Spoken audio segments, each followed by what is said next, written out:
Olá pessoal, tudo bem? Hoje vamos conversar um pouco sobre a relação que existe entre ficção científica e distopia.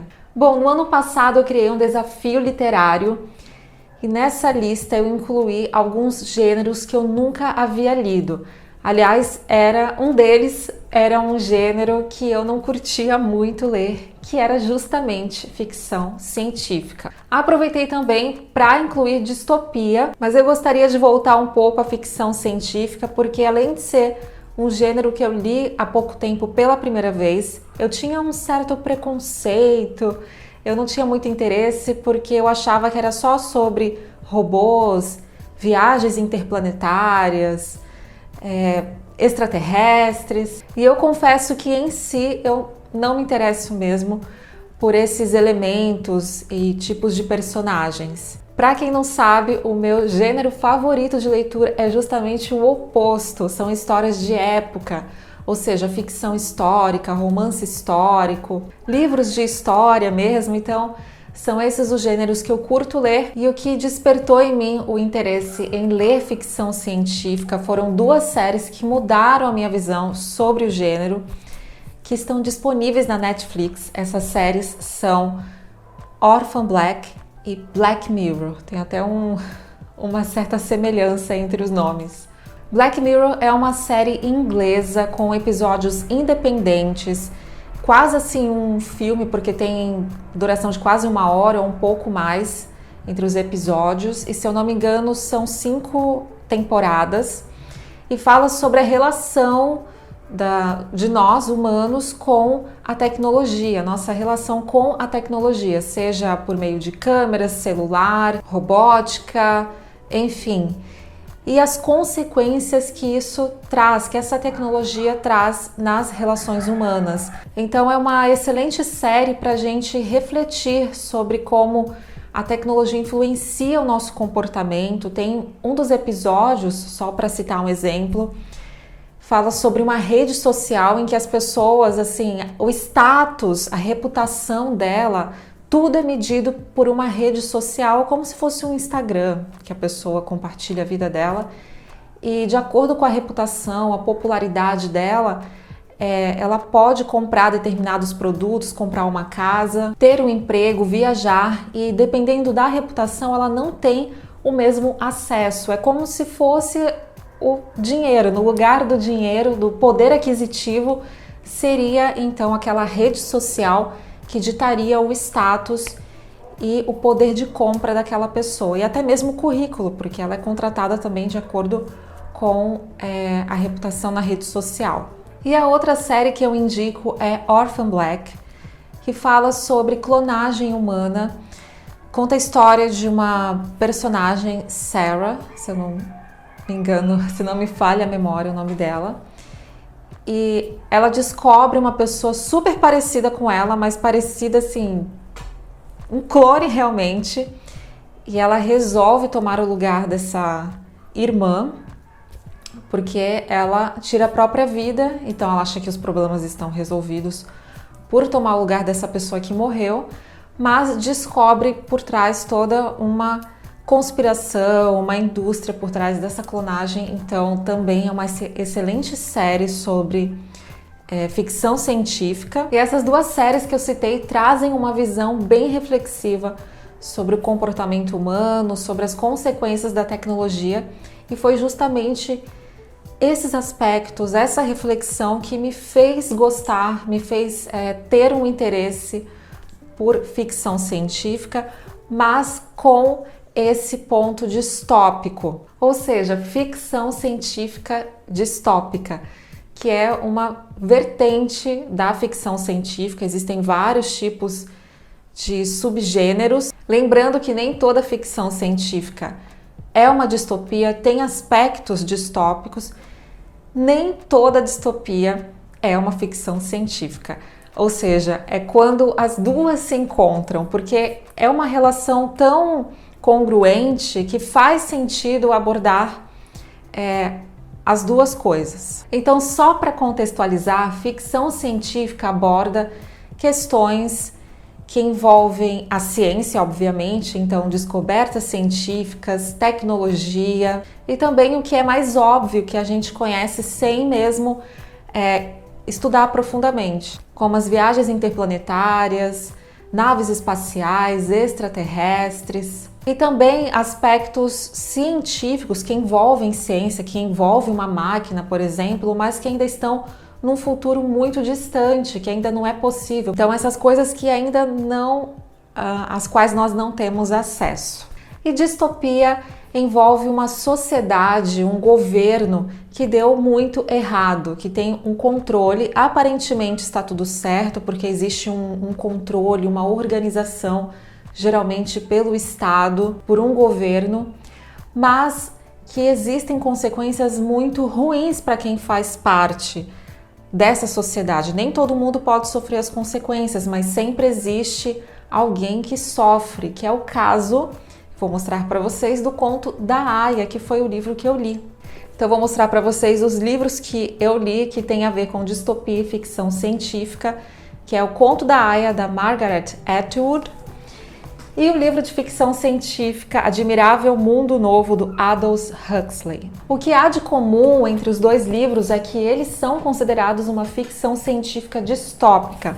Apesar do aspecto da ficção científica não ser evidente no Conto da Aia e você encontrá-lo mais como só uma distopia, existe também no livro esse aspecto científico. Porque o Conto da Aia se passa numa sociedade que era o território dos Estados Unidos e se transforma em Gilead, uma república totalitarista e bem controladora, que tornou a sociedade em castas, dividiu a sociedade em castas, e existe uma casta das aias em que elas são obrigadas a procriar, elas apenas têm essa função, elas não têm liberdade nenhuma. Existe a casta das martas, que são as mulheres que cuidam da casa, que cozinham, que organizam, limpam.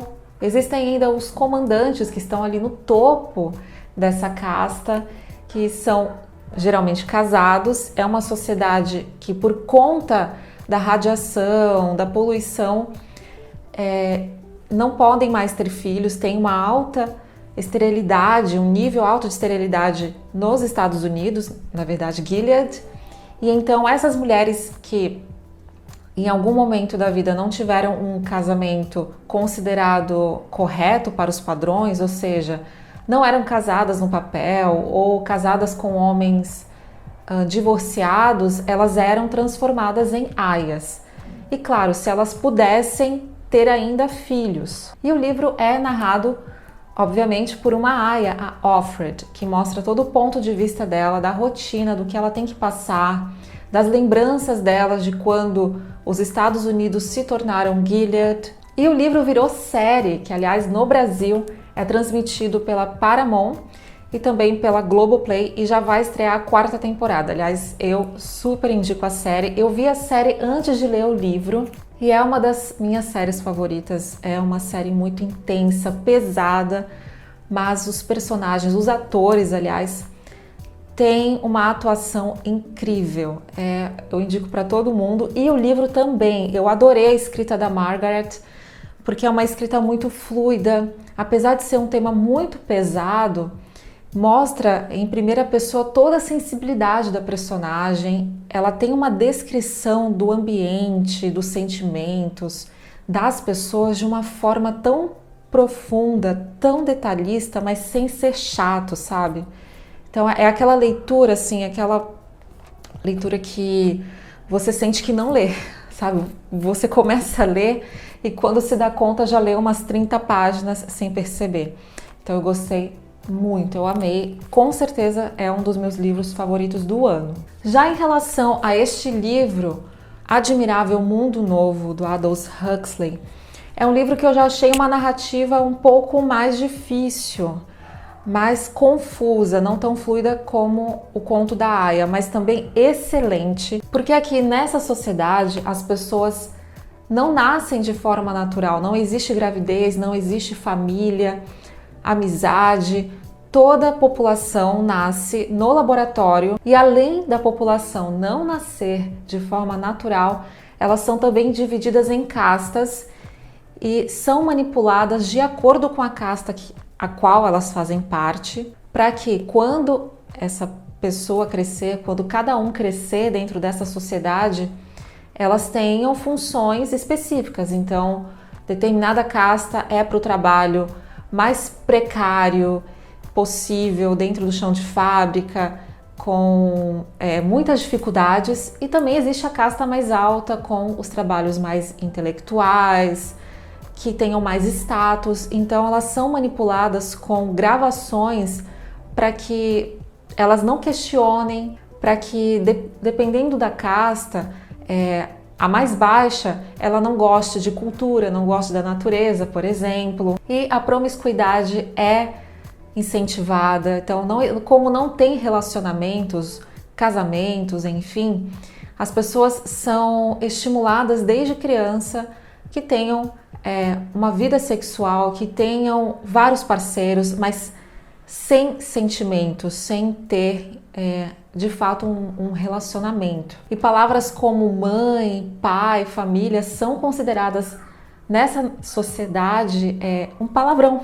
É vergonhoso você dizer essas palavras. E no livro tem um personagem que é de uma alta casta, o Bernard, que no momento ali em que ele foi criado, teve algum erro e ele é diferente dos demais, e ele acaba questionando essa sociedade, ele acaba tendo contato também com uma sociedade que vive como se nós vivêssemos, ou seja, eles são chamados selvagens. Eles têm hábitos como nós, de leitura, de viver em família, de viver de fato em sociedade. E antes que eu esqueça, o governo distribui uma pílula da felicidade chamada Soma para que as pessoas não fiquem tristes, revoltadas, sempre alegres, ou seja, mais uma forma de controle. E aí você pode até se perguntar o que tem de ficção científica aqui, se já existe. E o que eu mais gostei no livro é que ele foi escrito na década de 30, numa época em que não existia ainda a inseminação artificial, não existia essa manipulação genética. Então, por mais que nos nossos dias isso já seja corriqueiro, porque já faz um bocado de tempo, acho que desde a década de 70, se eu não me engano, já existe isso. Como ele foi escrito numa época em que não existia, então ele é considerado, sim, uma ficção científica. E você imagina o autor escrever algo assim tão futurista, como se estivesse prevendo, assim como 1984 também é considerado um livro bem futurista e previsível. Não, previsível não. Como se ele tivesse previsto, foi isso que eu quis dizer. Bom, voltando então aos dois livros, eu indico bastante para quem quer iniciar ficção científica, apesar do Conto da Aia não ter esse aspecto da ficção científica tão evidente, ele também é considerado. E para quem gosta de distopia, eu indico os dois livros. É excelente para você poder refletir sobre a atual sociedade, porque ele sempre vai ter uma inspiração na realidade. No Conto da Aia, por exemplo, você pode refletir sobre pensamentos ou filosofias ou ainda regimes que tenham um aspecto religioso muito forte, que chega a controlar as pessoas, perseguir, enfim. E já em Admirável Mundo Novo você pode refletir sobre os meios de produção. Aliás, aqui nessa história não existe Deus, mas Henry Ford como Deus. Aqui o tempo é contado após Henry Ford. Então aqui o Deus deles é o próprio Ford. Então você pode refletir sobre essa produção em série, sobre os meios de comunicação de massa, sobre manipulação, controle, sobre essa coisa da uniformidade, de não temos liberdade. Aqui não existe, nessa história não existe identidade, não existe o indivíduo, mas sempre o coletivo, sempre o uniforme. E eu vou deixar a sugestão de uma leitura complementar. Aliás, é o atual livro que eu estou lendo, que é A Verdadeira História da Ficção Científica.